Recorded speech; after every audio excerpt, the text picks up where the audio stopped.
ষষ্ঠ উপজেলা পরিষদ নির্বাচনের প্রথম ধাপে অনুষ্ঠিত সিলেটের বিশ্বনাথ উপজেলা পরিষদ নির্বাচনে ৮ প্রার্থী জামানত হারিয়েছেন।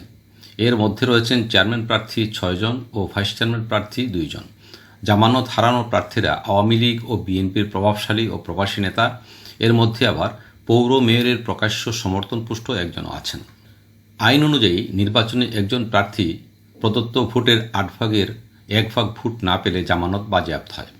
এবারের উপজেলা পরিষদ নির্বাচনে বিশ্বনাথ উপজেলায় ১,৮৮,০৩৭ ভোটারের মধ্যে ৬০,৪১৯ জন ভোটাধিকার প্রয়োগ করেন। প্রদত্ত এই ভোটের ৮ ভাগের ১ ভাগ হচ্ছে ৭,৫৫৩টি, যা চেয়ারম্যান ও ভাইস চেয়ারম্যান পদে প্রতিদ্বন্দ্বিতাকারী ১৬ জনের মধ্যে অর্ধেকই পাননি।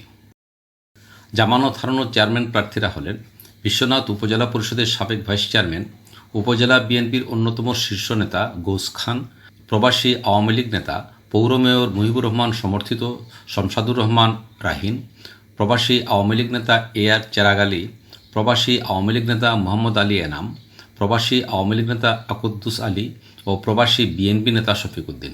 এবং ভাইস চেয়ারম্যান প্রার্থীরা হলেন বিএনপি নেতা কাউসার খান ও উপজেলা ছাত্রলীগের সাবেক সভাপতি পার্থ সারথী দাস পাপ্পু।